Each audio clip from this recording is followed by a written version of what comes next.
Hello student, welcome to Dakshina E-Classroom. We are going to discuss MT03 paper number 2. आइए देखते हैं question number 1. इस question के अंदर पूछा गया है कि the RMS velocity, root mean square velocity, average velocity and most average velocity are related. One of the well famous question है ये जेईई मेंस का और जेईई एडवांस में भी आ चुका है. तो RMS velocity क्या होती है? रूट मीन स्क्वायर velocity आपका आता है 3RT/m. Root mean square velocity आता है स्क्वायर रूट ऑफ 3RT/m. दूसरा है एवरेज वेलोसिटी. एवरेज वेलोसिटी का अगर फॉर्मूला देखा जाए ये है हमारा VRMS. V एवरेज अगर आप कंसीडर करोगे तो V एवरेज आता है आपका अंडर रूट 8RT/m. और दूसरा आपका है ये मोस्ट प्रोबेबल. ठीक है, दिस इज मोस्ट प्रोबेबल, जिसको हम लोग लिखते हैं 2RT/m. अब इन तीनों के रेशियो को आप कंसीडर करो, RMS velocity, average velocity and most probable velocity. इसको अगर हम लोग रिलेट करें तो ये निकल के आएगा, जो रेशियो है यहाँ से करस्पॉन्डिंग जो निकल के आएगा √3:8/π /2. ये सिंपल आपका रेशियो निकल के आ जाएगा. ठीक है, ये हो जाएगा √2. ठीक है, तो अगर ऑप्शन की बात करें तो इसमें आपका ऑप्शन 4 करेक्ट हो जाता है क्वेश्चन नंबर 1 के लिए. ठीक है, नेक्स्ट देखिए क्वेश्चन नंबर 2. तो इसमें जो कर्व दे रखा है इसके करस्पॉन्डिंग बोला कि ये कर्व किस ऑर्बिटल को रिप्रेजेंट कर रहा है. ठीक है, तो अगर देखा जाए इस वेव फंक्शन को, वेव फंक्शन अगर आप देखो तो ये स्टार्ट हुआ है, ओरिजिन से नहीं स्टार्ट हो रहा है, तो कहीं ना कहीं ये बताता है कि ये एस ऑर्बिटल को रिप्रेजेंट करेगा. तो ये स्टार्ट हुआ है यहाँ से और यहाँ पे एक लोब का फॉर्मेशन किया है, देन इधर और इस तरीके से इधर गया. अब आप क्लियरली इसको फोकस करो तो जो नंबर ऑफ रेडियल नोड्स यहाँ पे बन के आ रहे हैं, नंबर ऑफ रेडियल नोड्स क्या आ जाएंगे? 1 2 3. ये तो आइडिया लग गया कि ये ओरिजिन से नहीं स्टार्ट हो रहा है, ओरिजिन से नहीं स्टार्ट होकर सब इंटरसेप्ट बना रहा है. इस पे अगर ये फंक्शन की बात करें, psi function with respect to r, तो यहाँ कहीं ना कहीं ये दिखा रहा है कि ये एस ऑर्बिटल है.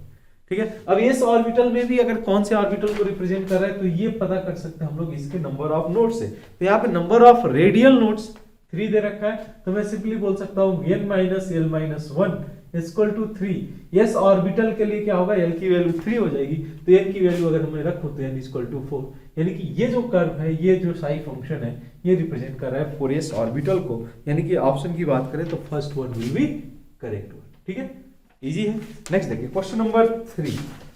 अब इसमें क्या बोल रखा है क्वेश्चन नंबर 3, ये ली चेटेलियर प्रिंसिपल पे है. बोला गया कि the concentration of Fe3+ will increase in a solution of, consider करना हम लोग को correct statement among the following. Fe3+ will increase in the solution of FeOH3.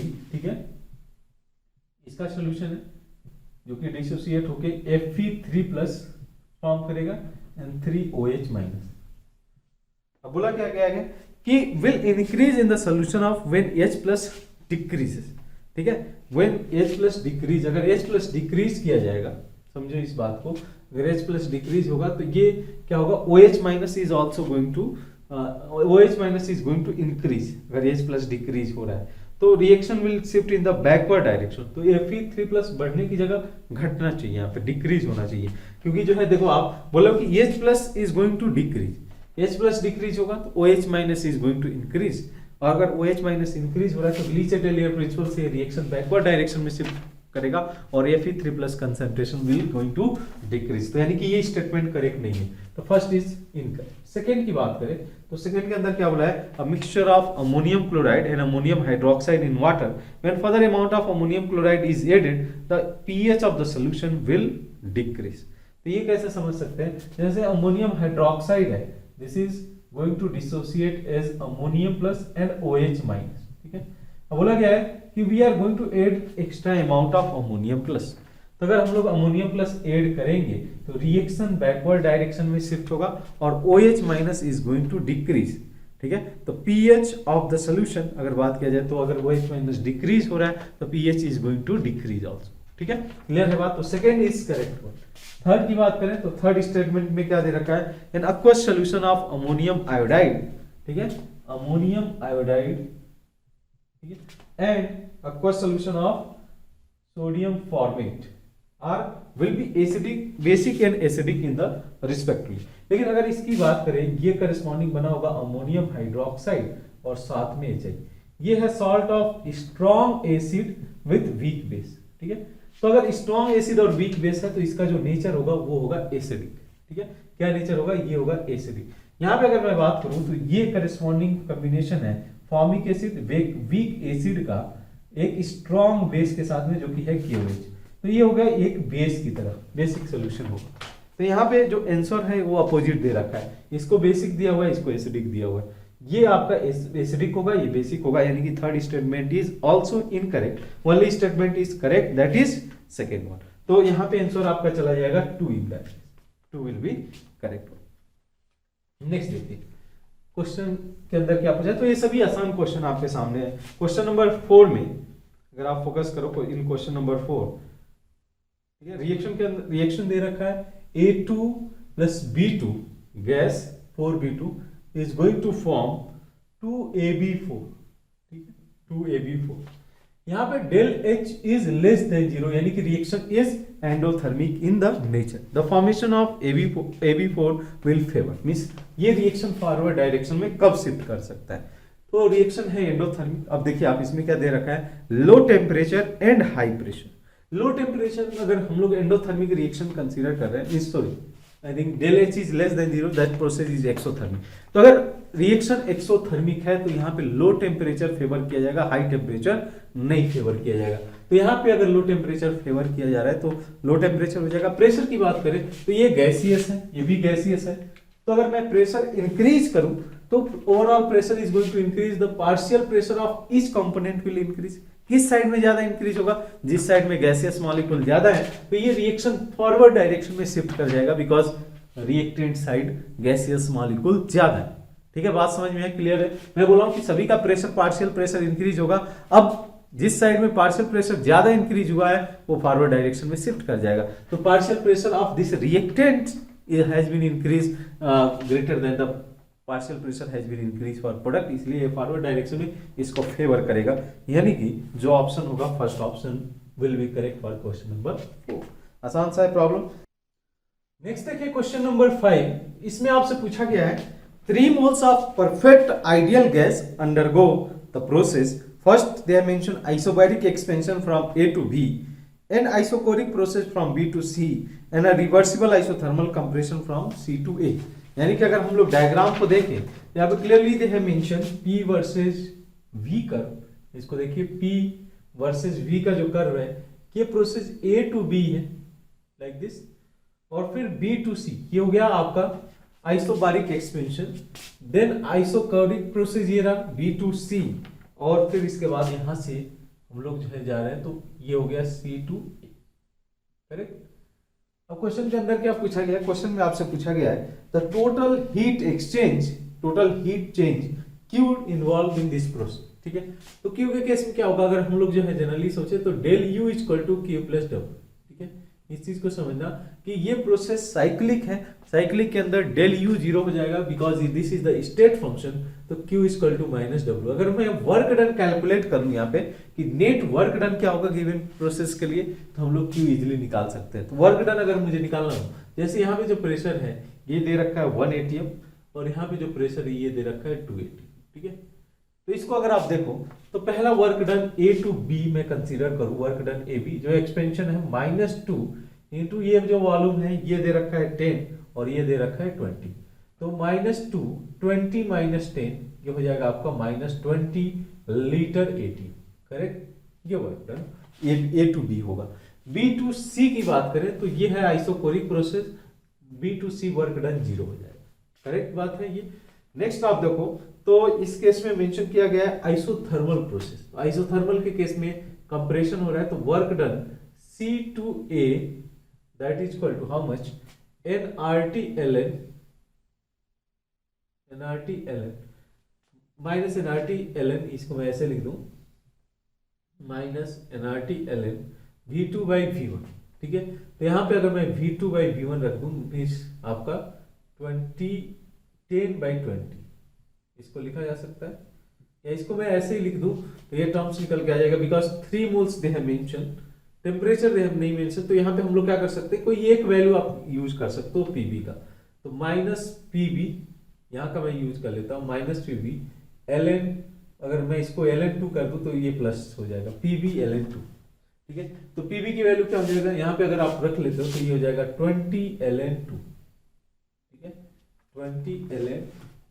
तो अगर इसको देखा जाए नेट वर्क डन जो टोटल हो रहा है यह आ जाएगा आपका -20 लीटर एटीएम, ठीक है, प्लस 20 ln2, ठीक है।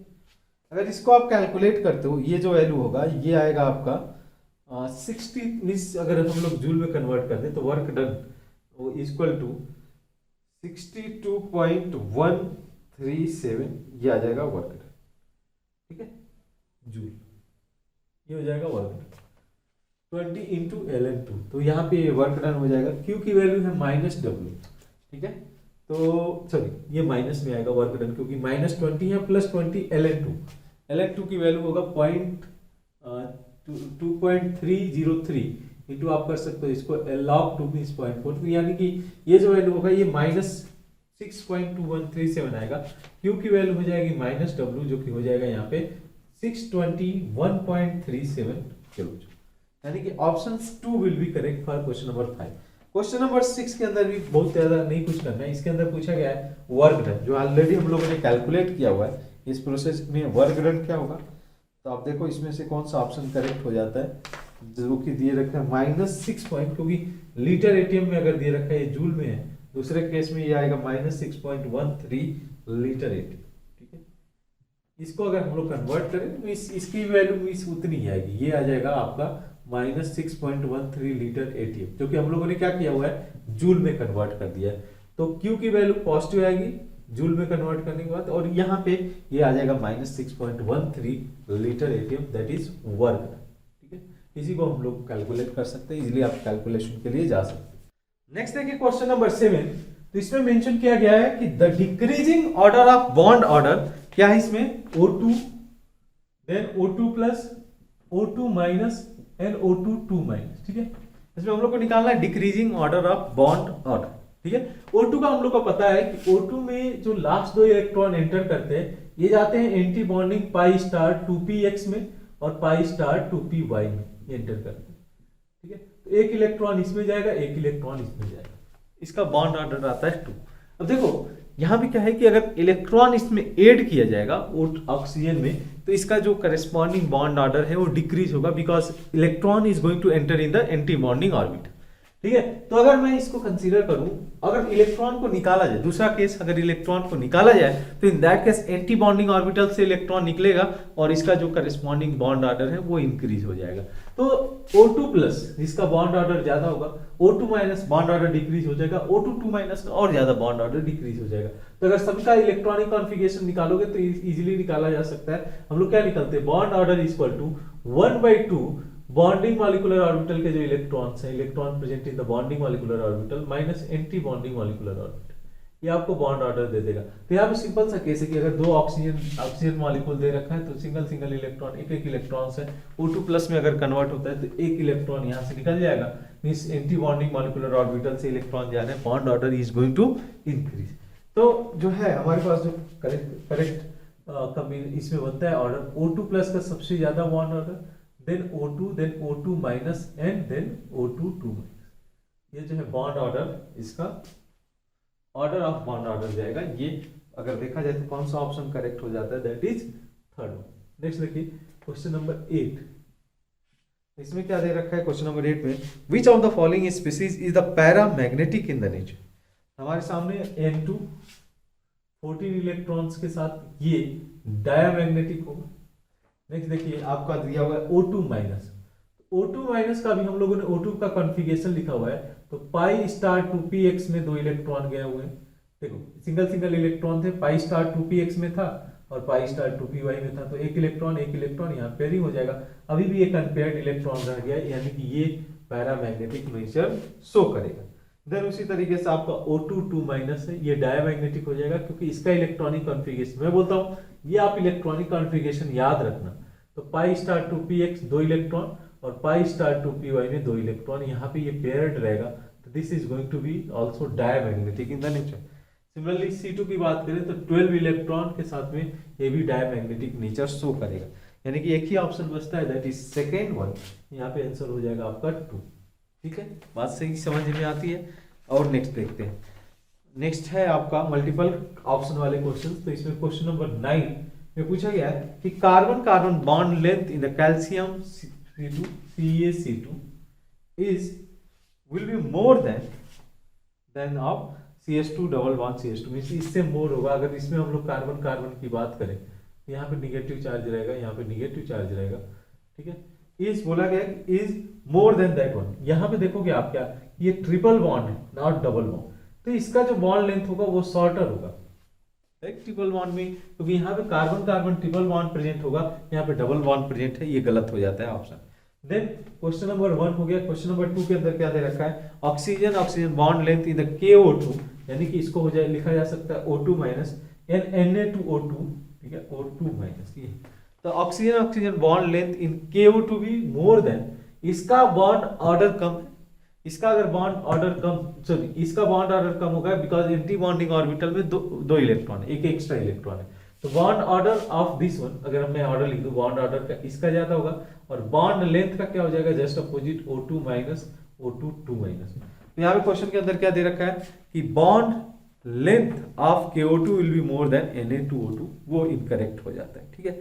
नेक्स्ट आपका दे रखा है oxygen oxygen bond length in O2 platinum fluoride, ठीक है। तो यहाँ पे इसको अगर मैं लिखूं थर्ड के केस में, इसको लिखा जा सकता है O2 जो है माइनस है, तो ये 2 प्लस होगा, bond length is this one, platinum will be less then KO2 O2 minus. हाँ सही बात है, इसका बॉन्ड ऑर्डर ज्यादा होगा तो बॉन्ड लेंथ इसका कम होगा, O2 2 प्लस। यहाँ भी जो कंपाउंड दे रखा है, इन्होंने दे रखा है O2PtF6, ठीक है, ये कंपाउंड जिसमें हम लोग प्लेटिनम का कॉम्प्लेक्स देख रहे हैं, इसमें O2 2 प्लस होगा, तो 2 प्लस है तो इसका बॉन्ड ऑर्डर कम ज्यादा होगा इस वाले केस का, और बॉन्ड लेंथ कम हो जाएगा, ठीक है। नेक्स्ट फोर्थ वन देखिए, फोर्थ वन में क्या दे रखा है, nitrogen oxygen bond length in NO gaseous molecule will be smaller than NOCl, ठीक है। तो हम लोग NOCl NO की बात करें, ठीक है, यहाँ पे देखिए आप NO की अगर बात करें तो यहाँ NO हो गया, और इसके साथ में will be smaller than, third तो करेक्ट हो गया। तो gaseous molecule will be smaller, bond length nitrogen oxygen bond length. हाँ यहाँ पे अगर मैं स्ट्रक्चर को ड्रॉ करूँ तो क्लोरीन और यहाँ पे NO होगा, ठीक है। यहाँ पे बॉन्ड लेंथ इसका स्मॉलर होगा बिल्कुल। यहाँ पे अगर देखा जाए तो एक रेजोनेंस टाइप का ये स्ट्रक्चर बनेगा, ये डिलोकलाइज्ड फॉर्म में रहेगा, ये भी कॉन्सेप्ट आप लगा सकते हो कि ये इलेक्ट्रॉन डिलोकलाइज रहेगा, इसकी वजह से ये जो डबल बॉन्ड है नाइट्रोजन ऑक्सीजन है वो सिंगल बॉन्ड कैरेक्टर गेन करेगा, ठीक है, सिंगल बॉन्ड कैरेक्टर गेन करता है तो बॉन्ड लेंथ इसका लॉन्गर हो जाएगा, ठीक है। तो यहाँ पे जो ऑप्शन करेक्ट हो जाएगा ये हो जाएगा 9th के लिए, 3rd and 4th, this 2 option will be correct one. Now see the question number 10। Question number 10 के अंदर क्या मेंशन किया हुआ है, fluorine is the most electronegative atom and caesium is the most electropositive atom, that is correct, first is correct, ठीक है। Next second one, the ionisation energy of halogens decreases from fluorine to iron, सही बात है कि down the group हम लोग जाते हैं तो इसका जो आयनाइजेशन एनर्जी है वो डिक्रीज होता है, तो second is also correct one. Third, the electron affinity of chlorine is higher than fluorine through their electronegativity or the reverse order, ठीक है। फ्लोरीन की इलेक्ट्रोनेगेटिविटी क्लोरीन से ज्यादा होती है, उसके बावजूद भी electron affinity of chlorine is greater than fluorine. The reason behind is that fluorine stabilise negative charge more easily than fluorine because of its larger size, ठीक है। क्लोरीन के पास इलेक्ट्रोनेगेटिविटी तो ज्यादा है बट वो अपने ऊपर चार्ज को स्टेबलाइज नहीं कर पाता है, इसकी वजह से electron affinity of chlorine will be greater than fluorine, third is also correct option, ठीक है।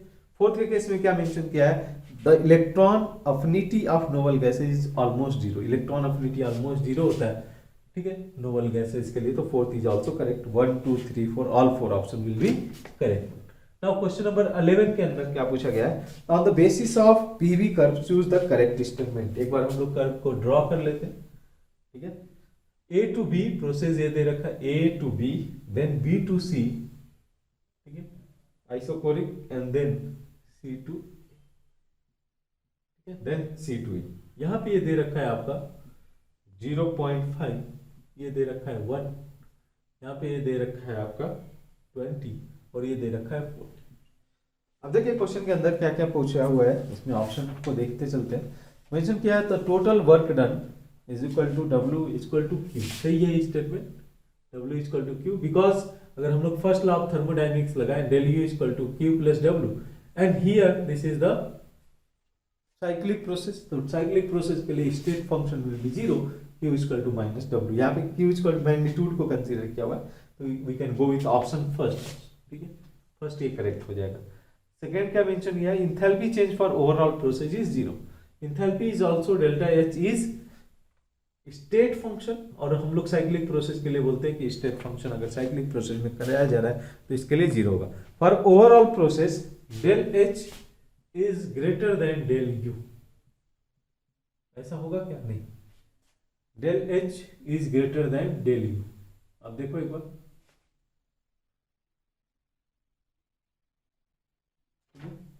डेल यू ये अपोजिट हो जाएगा, ओवरऑल प्रोसेस की बात करें तो del H will be less than del U, ये चीज देखने को मिलेगा, क्योंकि यहाँ पे एक्सपेंशन हो रहा है तो माइनस पी डेल बी। यहाँ पे अगर आप कैलकुलेट करोगे ओवरऑल तो डेल एच ये करेक्ट स्टेटमेंट आएगा ना कि, ठीक है, आप एक बार इसको कैलकुलेट कर सकते हो, आंसर वहां से आ जाएगा।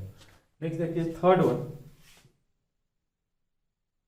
ठीक है, ये तो सेकेंड थर्ड वन यही था, ठीक है, तो ये इनकरेक्ट हो जाता है। फोर्थ क्या दे रखा है, टोटल वर्क डन, ठीक है, टोटल वर्क अगर कैलकुलेट किया जाए तो यहाँ पे देखिए आप 1 minus 1 into A to B में बात करो, माइनस 1 ये हो जाएगा आपका 40 minus 20, work done A to B to C zero हो जाएगा, और सी टू ए की बात करें तो इसके अंदर जो एरिया आएगा, राइट, ये एरिया कंसीडर किया जा सकता है, टोटल एरिया ये आपका आ जाएगा 20 इंटू 0.5 देखिए दे देगा आपका 10, प्लस यहाँ का इस एरिया की बात कर ले तो हो जाएगा 20 इंटू 0.5 इंटू हाफ, ठीक है, जो कि दे देगा 5।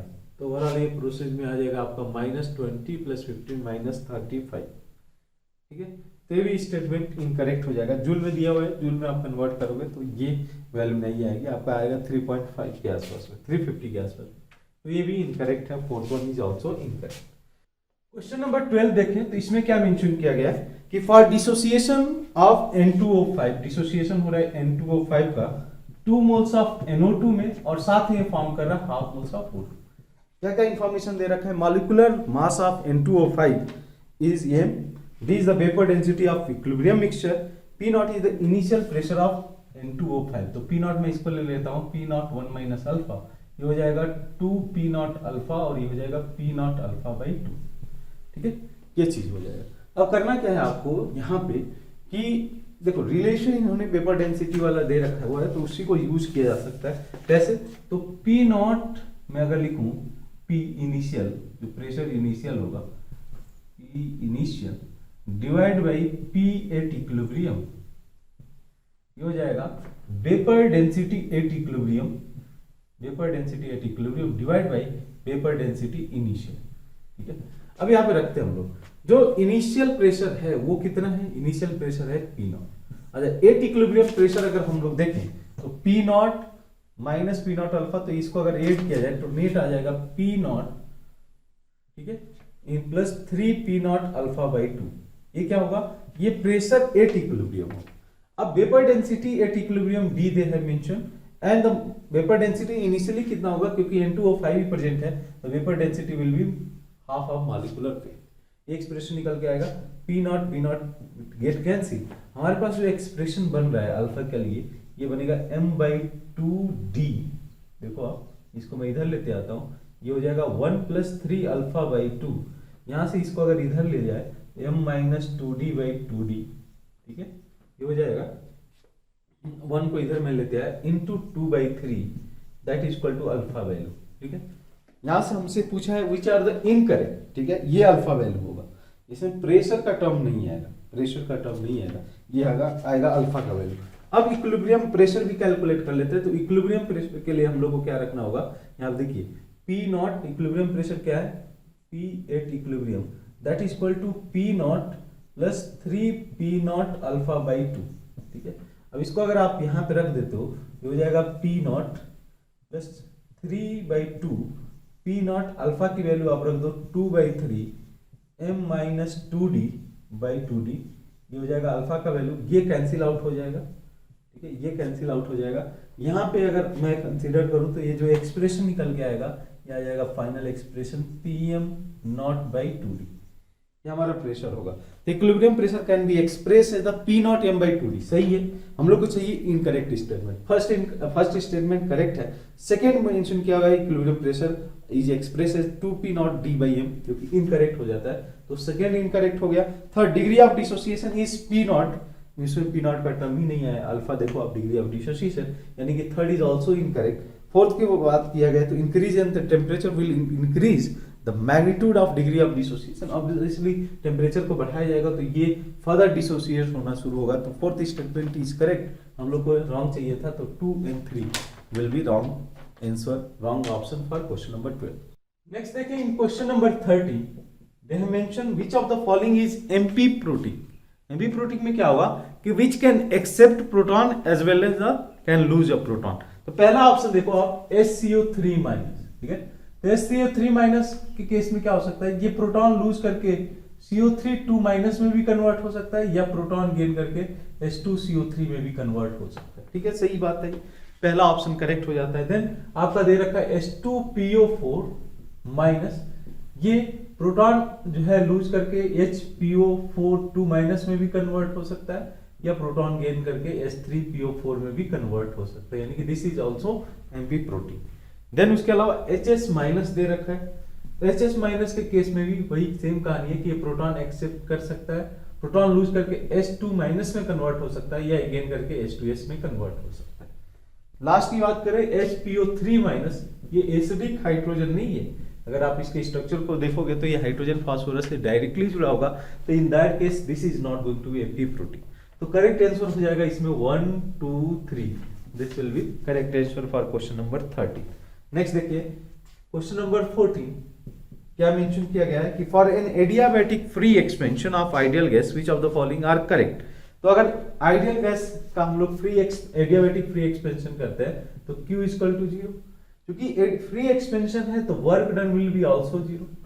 अगर फर्स्ट लॉ ऑफ थर्मोडायनेमिक्स का यूज करें तो delta U 0 and the delta T is also going to be 0. Therefore, adiabatic free expansion delta T is equal to 0, delta E is equal to 0, delta H is equal to 0 and Q is equal to 0. Because delta T is also 0, तो यहाँ पे del H भी 0 हो जाएगा, यानी कि इस case में जो आपका आंसर है वो हो जाएगा 1 2 3 4। This will be correct. Now question number 15. Question number 15 के अंदर बोला गया है कि gas is allowed to expand at the constant temperature then the pressure decreases. यहाँ पे अगर एक्सपेंशन हो रहा है, V अगर इंक्रीज कर रहा है तो अब इसलिए जो है प्रेशर तो डिक्रीज करेगा ना, अगर टेम्परेचर कांस्टेंट रखा गया, right, P is inversely proportional to volume, the kinetic energy of gas molecule decreases. तो अगर हम लोग बात करें काइनेटिक एनर्जी ऑफ मॉलिक्यूल, तो इस पे कि वो टेम्परेचर पे डिपेंड करता है काइनेटिक एनर्जी, ना कि वॉल्यूम और प्रेशर पे डिपेंड करता है। तो ये 1/T के प्रोपोर्शनल होता है जो काइनेटिक एनर्जी है। तो चूंकि टेम्परेचर कांस्टेंट है, आज बोला गया कि जो है at constant temperature the kinetic energy of the gas molecule will also remain the same, यानी कि इस केस में जो आंसर हो वो जाएगा 1 और 4, मींस आपका देख लो। नेक्स्ट देख लो क्वेश्चन नंबर 16, ठीक है। क्वेश्चन नंबर 16 के अंदर क्या मेंशन किया गया है कि फॉर रिएक्शन SO2Cl2 जो कि फॉर्म कर रहा है SO2 गैस व Cl2 gas, the forward reaction at constant temperature is favoured by, पहला introducing the inert gas at the constant volume. अगर हम लोग इनर्ट गैस को जो है इसमें ऐड करें एट द कांस्टेंट वॉल्यूम, तो उस केस में हम लोग इसमें कोई भी चेंजेस नहीं देखेंगे कांस्टेंट वॉल्यूम, ठीक है। अगर वॉल्यूम को कांस्टेंट रख के इसमें आप इंसर्ट कराते हो तो उसमें कोई भी चेंजेस नहीं आएगा, क्योंकि प्रेशर वेरी कर सकता है, तो प्रेशर उसका जो है चेंज नहीं होगा, partial pressure of each reactant and product is going to be the same अगर कांस्टेंट वॉल्यूम पे इनर्ट गैस को ऐड किया जाए तो, ठीक है। लेकिन हाँ अमाउंट में चेंजेस आएगा, लेकिन उसमें क्या होगा कि इस पे कोई इक्विलिब्रियम में शिफ्ट नहीं होगा। अच्छा, increasing the volume of the container, अगर वॉल्यूम इंक्रीज करते हो, ठीक है, वॉल्यूम अगर इंक्रीज करोगे तो क्या होगा कि जो प्रेशर है पार्शियल प्रेशर इसका डिक्रीज होगा, मींस टोटल प्रेशर डिक्रीज होगा, that means partial pressure of reactant as well as the partial pressure of product is also going to decrease. लेकिन क्योंकि product side number of molecules gaseous molecule ज्यादा है, उस side में ज्यादा decrease होगा, क्योंकि प्रेशर जो है टोटल डिक्रीज हुआ है, तो equilibrium will shift in the forward direction. तो second is correct one, second one is correct. Then है introducing chlorine at the constant volume, reaction को बैकवर्ड डायरेक्शन में शिफ्ट कर देगा, तो 3 is not introducing inert gas at the constant pressure. Yes, अगर inert gas को add किया जाए कांस्टेंट प्रेशर पे तो पार्शियल प्रेशर डिक्रीज होगा, ठीक है, क्योंकि जो है टोटल प्रेशर जो है कांस्टेंट रखना है हम लोग को, तो partial pressure of each gas is going to decrease. किस साइड में ज्यादा डिक्रीज होगा, जिस साइड में रिएक्टेंट साइड है। As per Le Chatelier principle the equilibrium फिर से मेंटेन करने के लिए ये डिसोसिएशन करना चाहेगा फॉरवर्ड डायरेक्शन में, और जो है रिएक्शन को फेवर करेगा फॉरवर्ड डायरेक्शन में। तो जो है 2 के अलावा 4 इज आल्सो करेक्ट, तो 2 and 4 will be correct answer for question number 16। Next देखिए क्वेश्चन नंबर 17, तो इसमें क्या मेंशन किया गया है कि in which of the following reaction the equivalent mass of underline species equal to the molecular mass. आपको क्या देखना है कि इसके लिए n फैक्टर कंसीडर करना है। तो पहले रिएक्शन के अंदर H3PO4 कन्वर्ट हो रहा है कैल्शियम हाइड्रोजन फॉस्फेट। ध्यान रहे यहाँ पे H3PO4 as a dibasic acid की तरह काम कर रहा है, तो यहाँ पे n फैक्टर क्या हो जाएगा, 2 हो जाएगा। तो अगर मैं इक्विवेलेंट वेट की बात करूं तो equivalent weight will be molecular weight divide by 2, ठीक है बात। नेक्स्ट आप देखिए सेकेंड वन, तो यहाँ पे दे रखा है Na2H2O3, ये कन्वर्ट हो रहा है Na2S4O6, ठीक है। अब यहाँ पे ऑक्सीडेशन स्टेट आप इजीली कैलकुलेट कर सकते हो। सल्फर का ये हो जाएगा -+2 -6, यहाँ पे आई थिंक मैं जस्ट कैलकुलेट कर लेता हूँ, -+2 2x देन -6, ये वैल्यू दे देगा 0, और यहाँ पे आ जाएगा आपका x की वैल्यू +2, यही होगा x = +2। और यहाँ पे ऑक्सीडेशन स्टेट की बात करें तो ये हो जाएगा आपका -2 + 2, ठीक है, -2, इसको मैं थोड़ा कैलकुलेट कर लेता हूँ, ये हो जाएगा +2 4x -12, जो की वैल्यू दे देगा आपको 4x = 10, x की वैल्यू हो जाएगी 5/2, ठीक है, 10 इलेक्ट्रॉन का ट्रांसफर होगा। तो यहाँ पे अगर 2 मोल्स कंसीडर करें तो टोटल ऑक्सीडेशन स्टेट, इसको हम लोग 2 से मल्टीप्लाई कर दें, 2 एक सल्फर का है, 4 सल्फर है, तो ये 8 हो जाएगा, और यहाँ पे हम लोग कंसीडर करें तो टोटल 10 हो जाएगा। अब यहाँ पे जो इलेक्ट्रॉन का एक्सचेंज है 2 इलेक्ट्रॉन का है पर मॉलिक्यूल ऑफ N2H2O3। एक मॉलिक्यूल के लिए क्या हो जाएगा, एक मॉलिक्यूल के लिए हो जाएगा 1 इलेक्ट्रॉन ट्रांसफर, यानी कि n फैक्टर यहाँ पे 1। अगर n फैक्टर 1 है तो इक्विवेलेंट वेट = मॉलिक्यूलर वेट। क्या मैंने किया, टोटल जो ऑक्सीडेशन स्टेट है यहाँ पे 8 हो गया और यहाँ पे 10, करेक्ट। तो पर मॉलिक्यूल हम लोग कंसीडर करें तो यहाँ पे इलेक्ट्रॉन का जो ट्रांसफर है वो है 1 इलेक्ट्रॉन का, तो इक्विवेलेंट वेट = मॉलिक्यूलर वेट, वही मुझे चाहिए था। Second is correct one. Third की बात कर लेते हैं, तो थर्ड के अंदर Cu2+, ठीक है, कन्वर्ट हो रहा है Cu2I2 में। यहाँ पे 2 के केस में क्या हो रहा है देखो आप, तो ये जा रहा है +2 से जो है +4 हो जाएगा, यहाँ पे मैं लिख देता हूँ, और यहाँ पे +2 लिख देता हूँ, ठीक है, दोनों कॉपर का मैं लिख रहा हूँ। तो 2 इलेक्ट्रॉन का ट्रांसफर है पर मॉलिक्यूल ऑफ कॉपर 2+, एक मॉलिक्यूल के लिए 1 इलेक्ट्रॉन ट्रांसफर होगा, तो इक्विवेलेंट वेट = मॉलिक्यूलर वेट, इस केस में भी करेक्ट हो जाता है। फोर्थ देखते हैं, तो फोर्थ के अंदर क्या दे रखा है, अमोनियम हाइड्रोक्साइड, इस कन्वर्शन किसका हो रहा है, Fe3+ is going to convert into Fe2+, ठीक है। अच्छा, अंडरलाइन प्रोडक्ट के लिए मुझे दिया हुआ है, यहाँ पे देखोगे NH2OH, ठीक है, ये कन्वर्ट हो रहा है N2O, ठीक है, तो 2 मोल्स यहाँ पे लिया जा सकता है। अब जो है नाइट्रोजन का आप कैलकुलेट करो तो यहाँ पे आ जाएगा x -3 + 3 -2 that is equal to 0, x = -1, तो -1 पर 1 नाइट्रोजन, -2 विल बी 2 नाइट्रोजन। यहाँ पे क्या हो जाएगा, यहाँ पे देखो आप 2 नाइट्रोजन के लिए -2 हो जाएगा, ठीक है, ये हो जाएगा +2। तो यहाँ पे इलेक्ट्रॉन का जो ट्रांसफर है 4 इलेक्ट्रॉन का ट्रांसफर है, पर मॉलिक्यूल के लिए कितना हो जाएगा, 2 इलेक्ट्रॉन का ट्रांसफर। तो यहाँ पे भी equivalent weight = molecular weight by 2। नहीं समझ में आया, मैंने क्या किया, यहाँ पे टोटल जो नाइट्रोजन है, 2 नाइट्रोजन थे तो -2 हो जाएगा उसका, और यहाँ पे 2 नाइट्रोजन का +2 हो जाएगा, ठीक है। तो अब क्या है कि 4 इलेक्ट्रॉन का ट्रांसफर हो रहा है, जब हम लोग 2 मोल्स ऑफ NH2OH ले रहे हैं, एक मॉलिक्यूल के लिए हो जाएगा इक्विवेलेंट, मतलब एक मॉलिक्यूल के लिए जो इलेक्ट्रॉन का ट्रांसफर होगा वो 2 इलेक्ट्रॉन का ट्रांसफर होगा। तो correct answer will be 2 and 3 for question number 7। Now question number 18 की बात करें तो क्या मेंशन किया है, hydrogen like atom is a ground state absorb n proton having the same energy and it's emit exactly n photon. When electronic transition takes place, then the energy of the absorbed photon may be. तो यहाँ पे देखो आप बोला गया कि जो number आप ये स्टेटमेंट अगर पढ़ते हो आप, having the same energy and its emits exactly n photon, जितना फोटोन ये एब्जॉर्ब कर रहा है उतना ही फोटोन रिलीज कर रहा है। यानी कि ये जो है n equal to ground state से जो ट्रांजिट कर रहा है n इक्वल टू 2 में ट्रांजिट कर रहा है, ठीक है, ग्राउंड स्टेट से n इक्वल टू 2 में जा रहा है। अब यहाँ पे आप कंसीडर क्या कर सकते हो कि क्या एनर्जी हो सकती है 13.6 Z²/n²। मैं क्या बोल रहा हूँ, n स्क्वायर की वैल्यू हम लोग रख सकते हैं, क्या n स्क्वायर की वैल्यू हम लोग रख सकते हैं 2, क्योंकि यहाँ से 2 से 1 में आएगा तो सिंगल फोटोन जनरेट करेगा, मल्टीपल फोटोन नहीं जनरेट करेगा। तो जितने फोटोन एक्सेप्ट करेंगे उतने नंबर ऑफ फोटोन जनरेट करेगा। तो अब यहाँ पे 4 में रख दूं तो ये हो जाएगा आपका 3.4 Z²। अब इसमें से आपको ऑप्शन के अंदर देखना होगा कि कौन सा इसका मल्टीपल है, ठीक है, किस में आपका जो है Z² ये आ जाएगा। तो अगर मैं रखूं इसको 3.4 Z², पहले ऑप्शन को देख लो आप 19.1.8, तो ये हो जाएगा Z², जिसमें भी देखो ये इंटीजर आ जाए तो वो सही है, इंटीजर आ जाए 91.8 डिवाइड बाई 3.4, इसका आप जो कंसीडर करो। दूसरा ऑप्शन है Z² को रखो दूसरे वाले केस में तो 40.8 डिवाइड बाई 3.4।